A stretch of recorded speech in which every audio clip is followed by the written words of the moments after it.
perjalanan menuju ke Masjid Baitur Ridwan di kantor NHM di Pluit bersama Pak Haji Robert. Kita sholat Jumat berjamaah sekaligus khutbah juga di sana. Nanti kita setelah khutbah makan-makan, ngobrol sama beliau, dan mudah-mudahan bisa silaturahim, menyambung lagi hubungan. Dan tema insya Allah pada khutbah kali ini terkait dengan kisah Nabi Yusuf alaihissalam yang bertemu dengan saudara-saudaranya setelah lama berpisah, setelah lama tidak bertemu, kemudian berjumpa kembali, yang mana saudara-saudara Yusuf inilah yang telah mengusir Nabi Yusuf dan menjualnya ke Mesir. Bagaimana Nabi Yusuf alaihissalam bertemu mereka, bagaimana sikap Yusuf alaihissalam ketika melihat saudara-saudaranya, kakaknya yang dulunya telah memisahkan dia dengan bapaknya Yakub alaihissalam, dan apakah Yusuf masih menyimpan dendam ataukah tidak? Kita dengar nanti di khutbah insyaallah.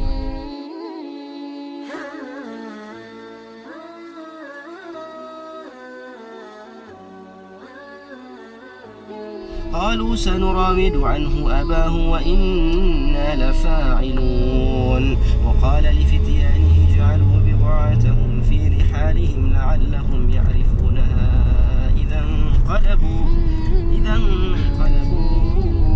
إلى أهلهم لعلهم يرجعون.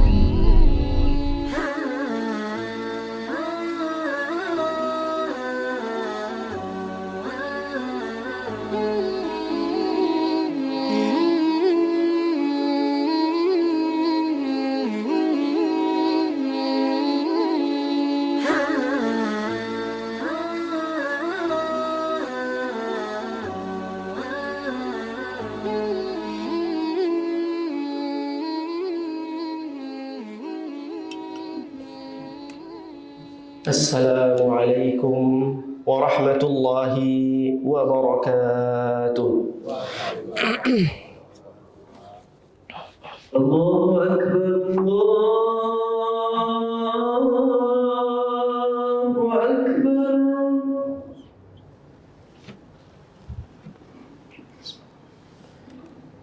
Innal hamdalillah nahmaduhu wa nasta'inuhu wa nastaghfiruhu wa nastahdihi wa natubu ilayhi wa na'udzu bihi min shururi anfusina wa sayyiati a'malina. Man yahdihillahu fala mudilla lahu wa man yudlil fala hadiya lahu. Asyhadu an la ilaha illallah wahdahu la syarika lahu wa asyhadu anna Muhammadan 'abduhu wa rasuluhu la nabiyya ba'dahu. قال الله تعالى في كتابه الكريم أعوذ بالله من الشيطان الرجيم بسم الله الرحمن الرحيم يا أيها الناس اتقوا ربكم الذي خلقكم من نفس واحدة وخلق منها زوجها وبث منهما رجالا كثيرا ونساء واتقوا الله الذي تساءلون به والأرحام إن الله كان عليكم رقيبا. وقال أيضا يا أيها الذين آمنوا اتقوا الله حق تقاته ولا تموتن إلا وأنتم مسلمون. Segala puji bagi Allah, kita memujinya, kita memohon pertolongannya, kita meminta ampunannya, kita berlindung kepadanya dari kejahatan diri kita dan dari keburukan-keburukan amal perbuatan kita. Tidak ada kesesatan bagi orang yang diberikan Allah petunjuk, dan tidak ada petunjuk bagi orang yang disesatkan Allah Subhanahu wa taala. Salawat dan salam senantiasa tercurah limpahkan ke atas junjungan kita, suri tauladan kita, baginda Nabi Muhammad sallallahu alaihi wasallam, beserta keluarga, sahabat, dan orang-orang yang mengikuti jejaknya sampai akhir zaman. Ma'asyiral muslimin rahimakumullah, tak lupa pula khatib memberikan wasiat kepada diri sendiri dan juga kepada jamaah sekalian agar senantiasa bertakwa kepada Allah Subhanahu wa taala. menjalankan perintah-perintahnya sesuai dengan kemampuan kita masing-masing, dan menjauhi segala larangan Allah Subhanahu wa Ta'ala. Mudah-mudahan dengan itu kita digolongkan oleh Allah sebagai orang-orang yang bertakwa, dan digolongkan oleh Allah Subhanahu wa Ta'ala sebagai golongan penghuni surga. Amin ya rabbal alamin. Yusuf alaihi salam, ketika Allah Subhanahu wa Ta'ala mengangkat derajatnya dan menjadikan dia seorang penguasa di Mesir, maka dia menjadikan kekuasaannya dan menggunakan kekuasaan itu untuk beribadah kepada Allah Subhanahu wa Ta'ala, untuk beramal saleh, untuk mengembalikan segala sesuatu yang Allah berikan kepadanya kembali kepada agama Allah, dan kembali untuk meninggikan nama Allah Subhanahu wa Ta'ala. Maka Allah Subhanahu wa Ta'ala berfirman dan menjanjikan kepada Yusuf alaihi salam, "Wala ajrul akhirati khairun lilladzina amanu wa kanu yattaqun." Wahai Yusuf, ini adalah pemberian dariku, kata Allah Subhanahu wa Ta'ala, di dunia untuk siapa saja yang beriman dan yang beramal saleh. Dan juga aku telah siapkan bagi mereka yang beriman dan beramal saleh di dunia balasan yang lebih mulia, yang jauh lebih tinggi, yang jauh lebih berlipat ganda dibandingkan yang mereka dapatkan dan engkau dapatkan di dunia ini, wahai Yusuf. Wala ajrul akhirati khairul lilladzina amanu. Balasan Allah Subhanahu wa Ta'ala bagi orang yang beriman nanti di akhirat lebih baik dan lebih mulia, dan juga untuk mereka yang bertakwa. Ma'asyiral muslimin rahimakumullah, ketika kita seorang mukmin meninggalkan dunia ini, kemudian kita menuju ke negeri akhirat, maka seorang mukmin yang hendak meninggalkan dunia ini akan dijemput oleh malaikat dari langit, bidul wujuh, yang mana wajah malaikat-malaikat ini terang, putih, ka'anna wujuhahum syams, seakan-akan wajah mereka seperti matahari, begitu terangnya. Ma'ahum kafanun min akfanil jannah, mereka menjemput nyawa orang yang beriman ini, ruh orang yang beriman ini, dengan membawakan kafan dari surga. Wa hanutun min hanutil jannah, dan juga wewangian dari surga. Kemudian yajlisu maddal basar, mereka menyambut dengan sejauh pandangan mata. Thumma yajlisu malakul maut, kemudian datang malaikat maut, wa yajlisu 'inda ra'sih, duduk di atas kepalanya, kemudian berkata kepadanya, ya ayyatuhan nafsut thayyibah, wahai jiwa yang harum, wahai jiwa yang bersih, ukhruji ila ridwan minallahi wa maghfirah, keluarlah dari jasadmu ini menuju keridhaan Allah dan ampunan darinya.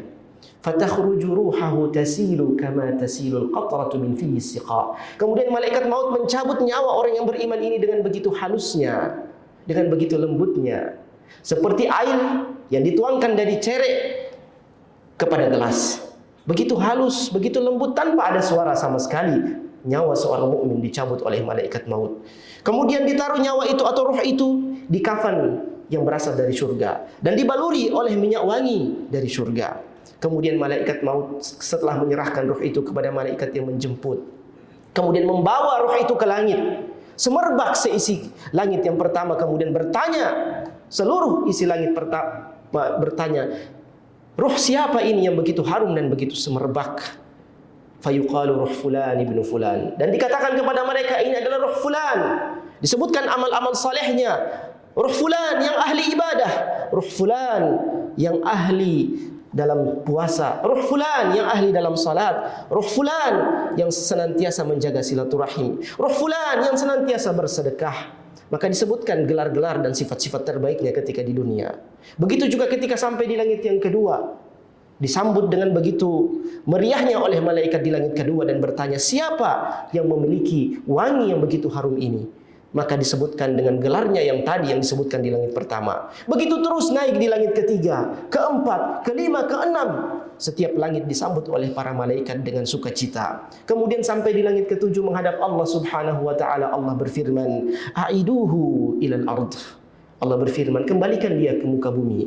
Kembalikan dia ke dalam bumi, wahai malaikat. Fa inni minha khalaqtuhu, karena dari bumi aku ciptakan dia. Wa fiha u'iduhu, kepada bumi aku kembalikan dia. Wa minha ukhrijuhu taratan ukhra, dan dari bumilah aku kembali membangkitkan dia nanti di hari kiamat. Kemudian dikembalikan roh itu ke bumi. Kemudian ketika masuk dan kembali ke jasad dirinya yang sudah dikuburkan, ja'ahu malakan, datang kepadanya dua malaikat, fayas'alanihi, dan bertanya kepadanya, man rabbuka, siapa Tuhanmu? Qala rabbi Allah. Maka ruh ini atau jiwa orang yang beriman berkata, Rabbku adalah Allah Subhanahu wa taala. Tujuan hidupku ketika di dunia adalah Allah Subhanahu wa taala. Sesembahanku ketika di dunia tidak ada yang lain kecuali Allah Subhanahu wa taala. Wa ma dinuka, dan apa agamamu? Apa aturan hidup yang engkau pakai ketika engkau hidup di dunia? Qala diniyal Islam. Aturan hidup yang aku pakai di dunia adalah Islam. Wa ma hadzal rajulul ladzi bu'itsa fikum, dan siapakah orang yang diutus kepadamu sebagai pemberi petunjuk bagimu? Qala huwa Muhammad sallallahu alaihi wasallam. Dialah Muhammad, utusan Allah yang diutus kepadaku, dan aku mengakuinya sebagai nabi dan rasulku. Wa ma ilmuka bidzalik. Pertanyaan yang keempat, dari mana engkau tahu ini semua? Tuhanmu Allah, agamamu Islam, dan juga Rasulullah Muhammad. Maka orang yang beriman dan amal yang saleh ini dalam kubur berkata, qara'tu kitab Allah. Dia menjawab, aku tahu ini semua karena aku membaca kitab suci Al-Quran, kitab Allah Subhanahu wa ta'ala. Kemudian tiba-tiba turun firman dari langit, an sadaqa abdi, hambaku menjawab dengan benar, hambaku berkata dengan benar. Uktubu kitabahu fi 'illiyin, taruhlah kitab amal salihnya di tempat tertinggi di langit. Kalla inna kitabal abrar la fi 'illiyin. Kemudian Allah berfirman lagi, fa afrishuhu minal jannah, jadikan kuburannya adalah hamparan dari hamparan surga. Wa albisuhu minal jannah, pakaikanlah dia pakaian dari surga di dalam kuburnya. Waftahu lahu baban ilal jannah, dan bukakanlah di dalam kuburnya pintu menuju surga. Fayatihi min rauhiha wa tibiha, sehingga masuk dari pintu itu wewangian dari wewangian surga, aroma wangi dari surga masuk ke dalam kuburnya. Kemudian luaskanlah kuburan itu, maddal basar, luaskanlah kuburannya sejauh mata memandang. Inilah balasan seorang yang beriman. Ketika di dalam kubur, Allah jadikan kuburannya raudhatun min riyadil jannah, salah satu daripada taman-taman surga yang Allah janjikan. Tsumma ya'tihi rajulun, kemudian datang kepadanya seorang yang menemaninya di dalam kubur. Hasanul wajhi, wajahnya begitu indah. Hasanul thiyabi, bajunya begitu indah.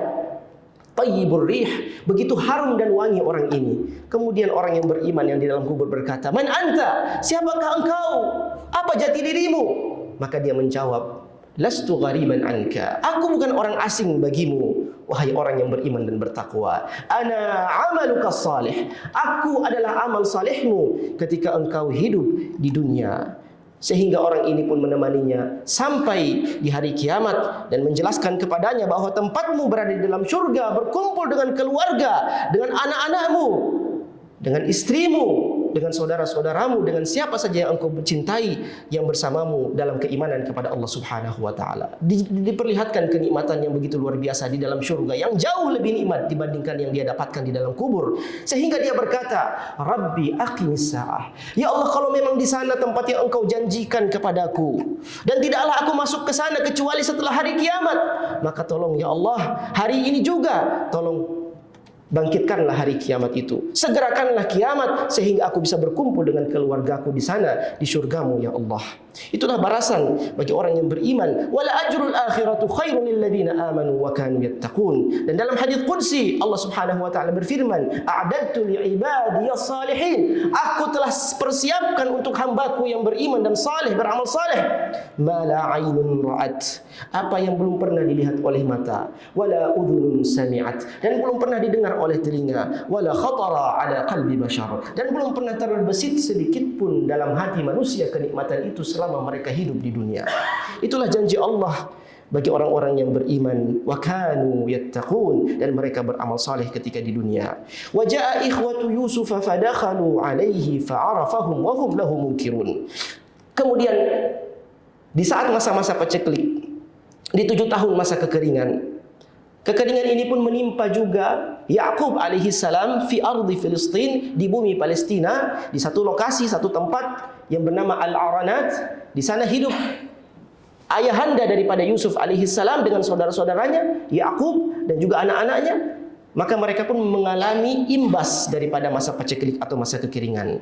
Sehingga Yakub berkata kepada anak-anaknya, wahai anak-anakku, ya bunayya, inni sami'tu, bahwa aku telah mendengar, anna bi Misra, bahwasanya pada negeri Mesir, malikan salihan, ada seorang pemimpin penguasa yang saleh, yabi'ut ta'am, dia menjual makanan, fatajahazu litashtaru minhu, maka bersiaplah untuk pergi kepadanya dan belilah makanan darinya.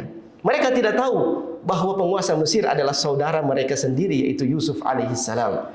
Bagaimana kita melihat takdir Allah subhanahu wa ta'ala, yang tadinya Yusuf lemah di mata mereka, kini menjadi penguasa Mesir yang begitu kuat yang mereka tidak sadari. Namun ketika mereka tiba di Mesir, arafahum, Yusuf mengenali mereka, wahum lahu munkirun, sedangkan mereka tidak mengenali Yusuf sama sekali. Kenapa Yusuf mengenali mereka sedang mereka tidak mengenali Yusuf? Karena ketika Yusuf dibuang ke dalam sumur, umurnya belum sampai 10 tahun. Sedang kakak-kakaknya sudah hampir 20 tahun atau bahkan ada yang 20 tahun lebih umur mereka. Sehingga orang yang berumur seperti itu sudah sedikit perubahan dalam wajahnya. Sedangkan Yusuf dalam umur yang belum sampai 10 tahun, belum memiliki kumis atau jenggot atau belum dewasa fisiknya, sehingga mereka tidak mengenali Yusuf dan Yusuf mengenali mereka, saudara-saudaranya, kakak-kakaknya. Walamma jahazahum bijahazihim qala atuni bi akhil lakum min abikum. Ketika Yusuf alaihissalam mempersiapkan mereka untuk kembali kepada keluarganya, terlebih dahulu Yusuf bertanya, siapa kalian? Maka mereka pun bertanya, kami adalah anak para nabi, seorang nabi Allah yang bernama Yakub. Kami adalah 12 bersaudara. Kemudian berapa jumlah kalian yang datang? 10 orang. Di mana yang 2 lagi? Yang satu lagi, wahai paduka, dia telah dimakan serigala sehingga dia telah tiada dan tidak lagi bersama kami. Sedangkan adiknya yang satu ibu ada bersama bapaknya di tanah Palestina, dikarenakan bapaknya ingin menghibur dirinya atas kesedihan kehilangan daripada kakaknya, yaitu yang bernama Yusuf. Kalau begitu kata Yusuf alaihissalam, jika kalian kembali lagi pada kesempatan berikutnya atau musim berikutnya, maka jangan sampai kalian tidak membawa adik kalian yang bernama Binyamin. Jangan sampai kalian tidak membawanya. Jika kalian tidak membawanya, mengantarnya ke Mesir, maka aku tidak akan memberikan kalian kailu ba'ir, satu timbangan yang besar, satu timbangan yang cukup untuk 1 tahun bagi kalian dan keluarga kalian. Jadi masing-masing saudara Yusuf alaihissalam diberi 1 ekor unta dengan segala timbangan di punggungnya yang berisi gandum dan juga makanan, untuk mereka jadikan sebagai modal hidup mereka dalam 1 tahun ketika kembali di negeri Kan'an atau di negeri Palestina. Fa in lam ta'tuni bihi fala kaila lakum 'indi wala taqrabun. Jika kalian datang kepadaku tanpa membawa saudara kalian, maka aku tidak akan memberikan kalian kailu ba'id, tidak akan memberikan kalian timbangan lagi, dan sedikit pun aku tidak akan membiarkan kalian mendapatkan manfaat dariku. Fa in lam ta'tuni bihi fala kaila lakum 'indi wala taqrabun. Qalu sanurawidu anhu abahu wa inna lafa'ilun. Maka saudara-saudara Yusuf berkata, kami akan membujuk ayah kami akan membujuk bapak kami agar mengizinkan Binyamin datang kembali pada musim yang berikutnya bersama kami menghadap kepadamu, wahai paduka raja. Wa qala li fityanihi ij'alu bida'atahum fi rihalihim la'allahum ya'rifunaha idza qalabu ila ahlihim la'allahum yarji'un. Di sini Yusuf pun memasukkan atau membisikkan kepada bawahannya yang bertugas untuk mempersiapkan makanan bagi saudara-saudaranya agar kembali ke tanah Palestina. Dia berkata kepada bawahannya atau pegawainya, kembalikanlah nilai uang yang mereka bayarkan untuk makanan-makanan atau gandum yang aku persiapkan untuk mereka ini. Kembalikanlah uang itu dan taruhlah di dalam makanan itu. Tapi jangan sampai mereka mengetahui bahwa aku menyisipkan uang yang mereka bayarkan atau dirham yang mereka bayarkan untuk gandum-gandum yang aku berikan kepada mereka. Di sini ma'asyiral muslimin rahimakumullah, kenapa Yusuf mengembalikan uang ini kepada saudara-saudaranya? Ada beberapa alasan. Yang pertama, agar Yusuf lebih yakin bahwa nanti di musim berikutnya mereka akan membawa saudara mereka Binyamin ke tanah Mesir sehingga bertemu dengan Yusuf alaihissalam. Kemudian alasan yang kedua adalah Yusuf alaihissalam merasa tidak pantas seorang saudara mengambil untung daripada saudaranya. atau mengambil keuntungan ribh daripada dagang bersama saudaranya. Dia ingin agar saudaranya bisa memiliki makanan yang mencukupi kehidupan mereka tanpa mengambil untung sedikit pun dari saudara-saudaranya atau kakak-kakaknya. Walaupun merekalah yang telah memisahkan dia dengan bapaknya, yaitu Yaqub alaihissalam. Kemudian alasan yang ketiga, bahwasanya Yusuf alaihissalam takut jikalau Yaqub alaihissalam tidak lagi memiliki uang atau kehabisan uang di negerinya, di negeri Palestina. Masyaallah muslimin rahimakumullah. Seorang anak yang berpisah selama 40 tahun dengan bapaknya, begitu memikirkan, jangan sampai ayahku kekurangan uang di kampung sana. Jangan sampai orang tuaku tidak memiliki uang yang dipegang untuk menjadi biaya hidup bagi dirinya ketika di kampung sana. Maka Yusuf mengembalikan uang itu. Ketakutan karena jikalau Yaqub kehabisan uang. Dan alasan yang keempat adalah Yusuf alaihissalam mengetahui syariat Yaqub, syariat Islam Nabi Yaqub pada waktu itu, bahwa seseorang tidak pantas menerima atau mengambil uang yang bukan miliknya, sehingga mereka pasti akan mengembalikan kepada Yusuf uang ini pada musim berikutnya. Falamma raja'u ila abihim qalu ya abana muni'a minna al-kailu fa arsil ma'ana akhana naktal wa inna lahu lahafizun. Ketika mereka pulang kepada bapak mereka, mereka berkata, wahai bapak kami, sesungguhnya Yusuf, sesungguhnya kami pada musim berikutnya akan dilarang untuk mendapatkan gandum-gandum yang banyak sebagai kebutuhan kita, kecuali kami bisa membawa Binyamin bersama kami untuk ke Mesir menghadap penguasa Mesir.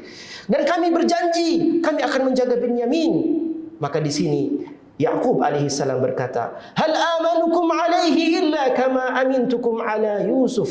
Apakah kalian berharap bahwa aku akan kembali percaya kepada kalian sebagaimana dahulu aku percaya kalian akan menjaga Yusuf, namun kalian tidak kembali bersama Yusuf dan kalian mengatakan Yusuf dimakan serigala? Apakah kalian berharap aku akan percaya kepada kalian bahwa kalian betul-betul akan menjaga Binyamin seperti dulu aku percaya Yusuf kalian jaga dan kalian lindungi?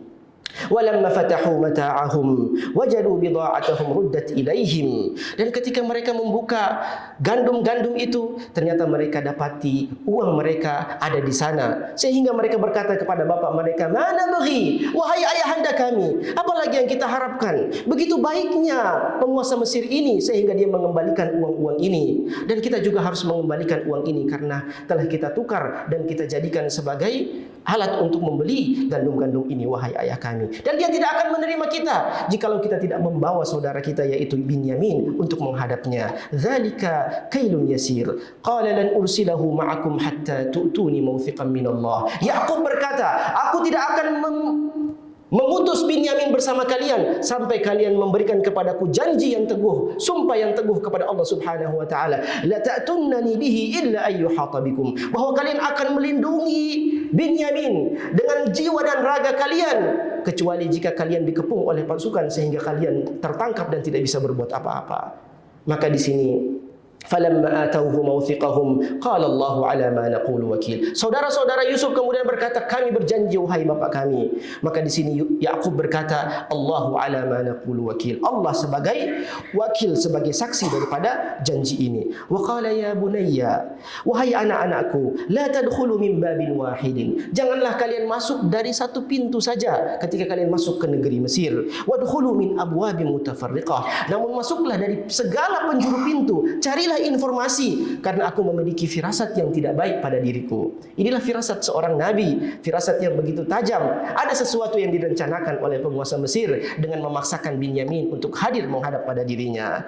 Maka Yaqub mengatakan, anak-anakku masuklah, carilah informasi, carilah intelijen, sehingga begitu kalian mendapati sesuatu yang membahayakan, kalian bisa mengambil tindakan untuk menyelamatkan diri kalian. Namun itu semua, setiap tindakan dan usaha tidak akan lepas daripada takdir Allah Subhanahu wa taala. Inil hukmu illa lillah. Sesuatu yang dihukumi dan ditakdirkan oleh Allah tidak akan pernah meleset. Alaihi tawakkaltu wa alaihi falyatawakkalul mutawakkilun. Kata Yaqub, kepada Allah lah aku bertawakal dan kepada Allah lah seluruh orang-orang yang bertawakal berserah diri kepadanya. Barakallahu li wa lakum fil Qur'anil azim wa nafa'ani wa iyyakum bima fihi minal ayati wadh-dhikril hakim wa taqabbalallahu minni wa minkum tilawatahu innahu huwas samiul basir.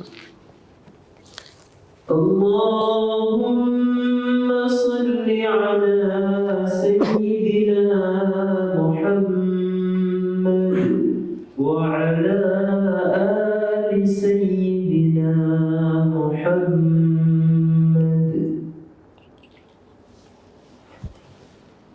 الحمد لله على إحسانه وشكر له على توفيقه وامتنانه. أشهد أن لا إله إلا الله وحده لا شريك له تعظيما لشأنه، وأشهد أن محمدا عبده ورسوله السعي إلى رضوانه والداعي إلى سبيله.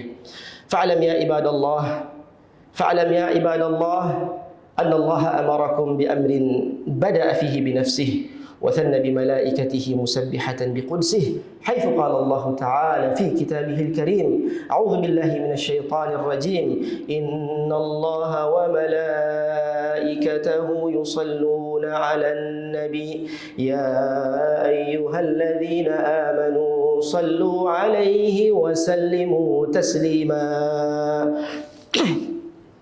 اللهم صل على سيدنا محمد وعلى آل سيدنا محمد كما صليت على سيدنا إبراهيم وعلى آل سيدنا إبراهيم، وبارك على سيدنا محمد وعلى آل سيدنا محمد كما باركت على سيدنا إبراهيم وعلى آل سيدنا إبراهيم في العالمين إنك حميد مجيد.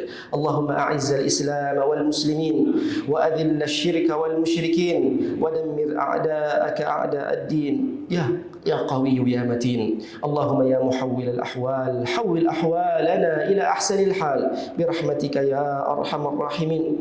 اللهم ادفع عنا البلاء والوباء والغلا والفحشاء وسوء الفتن ما ظهر منها وما بطن. اللهم أصلح ولاة أمور المسلمين، اللهم وفقهم فيما تحبه وترضاه، اللهم ارزقهم بطانة الصالح الناصح يا قوي يا عزيز. ربنا لا تسلط علينا بذنوبنا من لا يخافوك فينا ولا يرحمنا. ربنا هب لنا من أزواجنا وذرياتنا قرة أعين واجعلنا للمتقين إماما. ربنا اغفر لنا ولوالدينا وارحمهما كما ربونا صغارا. اللهم أرنا الحق حقا وارزقنا اتباعه، وأرنا الباطل باطلا وارزقنا اجتنابه. ربنا آتنا في الدنيا حسنة وفي الآخرة حسنة وقنا عذاب النار. وصل اللهم على سيدنا محمد وعلى آله وصحبه وسلم، والحمد لله رب العالمين. عباد الله، إن الله يأمر بالعدل والإحسان وإيتاء ذي القربى وينهى عن الفحشاء والمنكر والبغي يعظكم لعلكم تذكرون. فاذكروا الله العظيم الجليل يذكركم واشكروه على نعمه يزدكم ولذكر الله أكبر والله يعلم ما تصنعون. وأقم الصلاة.